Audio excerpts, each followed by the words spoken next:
This isn't an AA meeting, but it's a bunch of friends and family and people that I know and people that I love and people that I respect.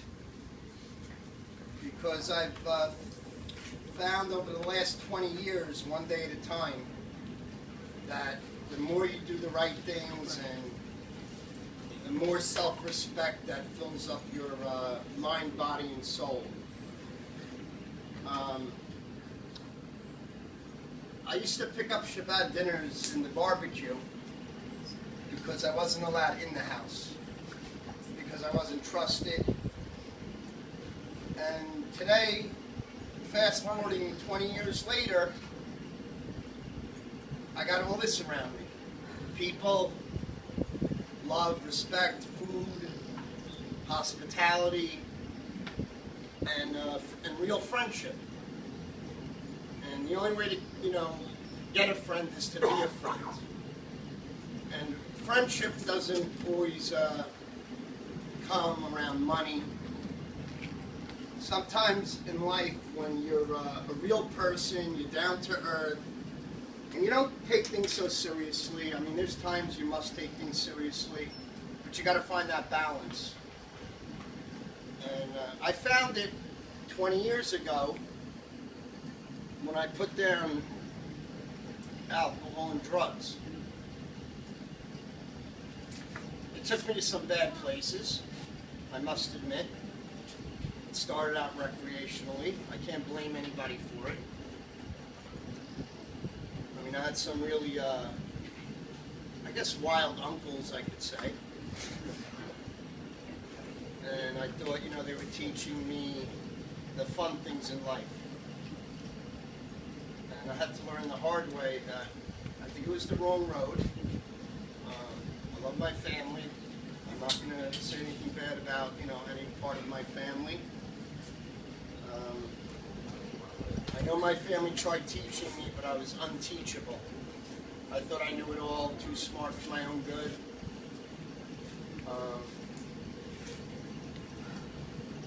It started when I was 13 years old. I'm not ashamed to say it.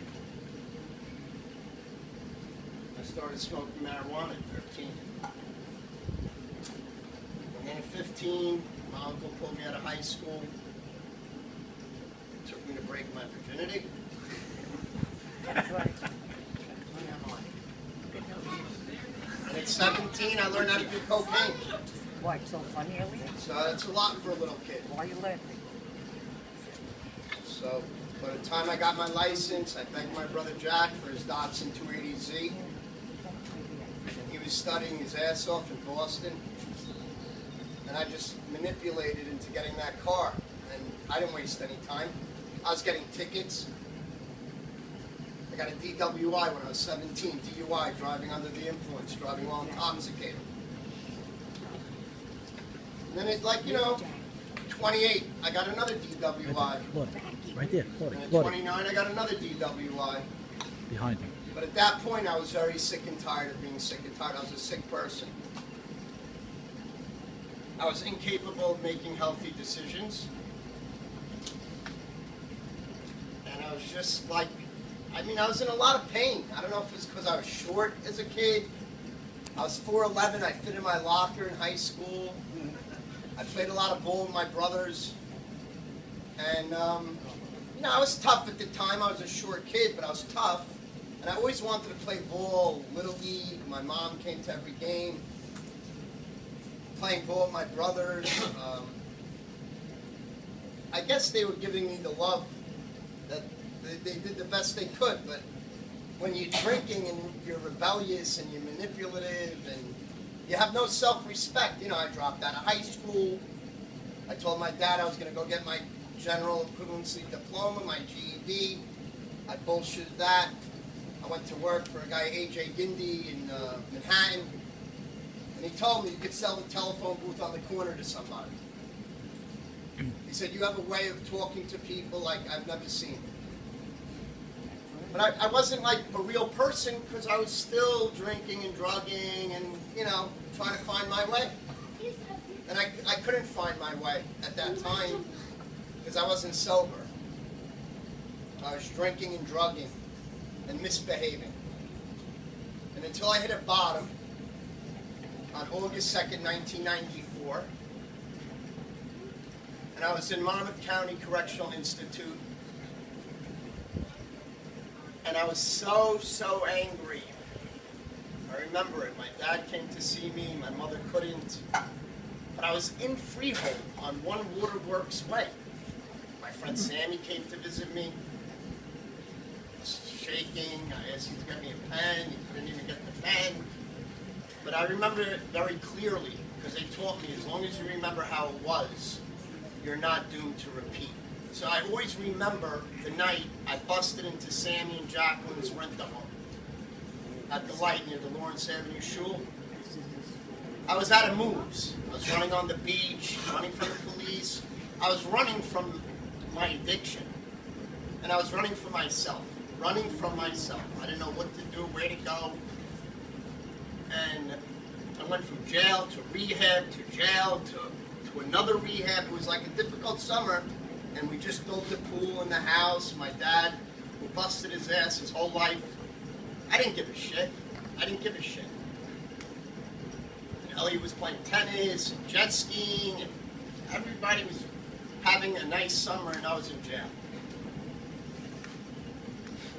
So when I went to Wilkes-Barre, Pennsylvania, a place called Clearbrook, and my counselor told me, you got to go to a halfway house. I said, I had a rough summer. Please send me home. But she goes, you're in denial. And denial stands for doesn't even notice it's a lie.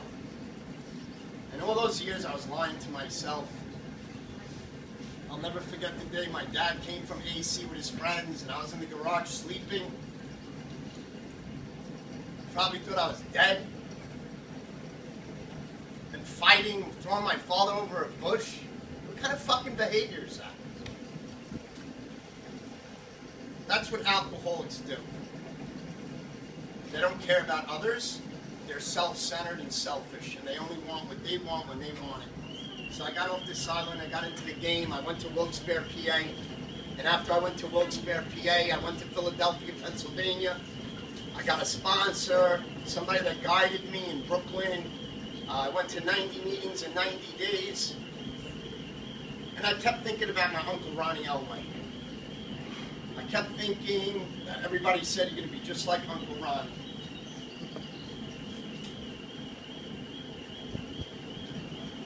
And I'm not Uncle Ron. I wanted to really change my life around. And the only way I could do that is if I stopped drinking, drugging, and misbehaving. And that's what I did. And then I started meeting people in recovery, dear friends of mine. I can start naming names, but I don't want to leave anybody out. Joey Cabasso was a special friend to me and still is, and will always be connected wherever Joey is now. Right there, Joe. Ike Dweck sent me to a school to get a certified alcohol substance abuse counseling license. I thought that was my calling. I got the license, worked in a rehab, but everything in life I think is meant to be. And as long as you're around the right people, doing the right things, engaging mind before you engage mouth. You got to think before you speak, because verbal abuse is just as bad as physical abuse, and words hurt. And it's just such a pleasure to be sober. You still have your personality, your family never leaves you, and you can get closer to your higher power. When I was doing alcohol and drugs from 13 to 29, I didn't pray. I didn't go to shul. I was a twice-a-year Jew, Yom Kippur, Rosh Hashanah, and that was it. And I couldn't wait to get out of shul. But today, I go to a minyan in the morning, I go to an AA meeting, and I meet new friends like Steve over here. And there's a meaning to friendship when it's real. When it's false, surface, it's a bunch of bullshit. But when it's real down-to-earth friendship, there's nothing like it. I mean, my cousin Michael could tell you thousands of stories that we did when we were out there. Thousands. they were fun, but there was no productivity to it. I mean, I won't forget any of the times because I have such a good memory. I remember phone numbers and names and events and situations, and just today I can embrace life and appreciate and have gratitude towards it because I'm very grateful. Every day I wake up, I don't take things for granted, and I'm so happy everybody came today to celebrate my 7,300 days of no alcohol, no drugs. I'm far from perfect. I have character defects, but one day at a time I work on them. And I hope I've shown the people that it works if you work it and if you have that desire. A real desire to get better. A real desire to put down the things that are meaningless. And I went over the imaginary line a long time ago, but I came back. And I really, really cherish my sobriety. I don't want to just have psychobabble bullshit and keep talking because I could talk till midnight.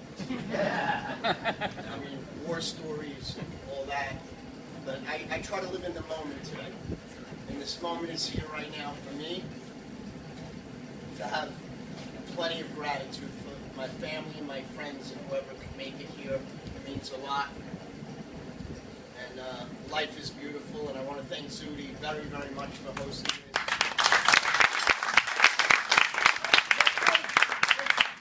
There's no one like Zuby. Nobody. Except you.